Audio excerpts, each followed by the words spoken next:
Hello, and welcome today. We'd like to take you inside FiberMania's production facility and show you one of our key manufacturing processes, the fiber threading and curing process. A critical step in ensuring the durability and reliability of our fiber. Optic patch cords, using precision-controlled equipment. The adhesive material is accurately dispensed into a flat mold, forming uniform pre-shaped adhesive boots.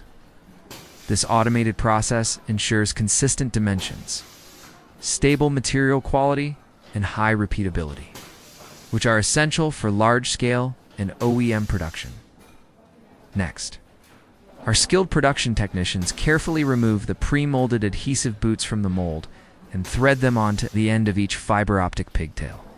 Once positioned correctly, assemblies are neatly arranged and transferred into a controlled curing system.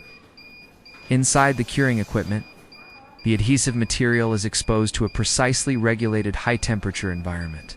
Through this thermal curing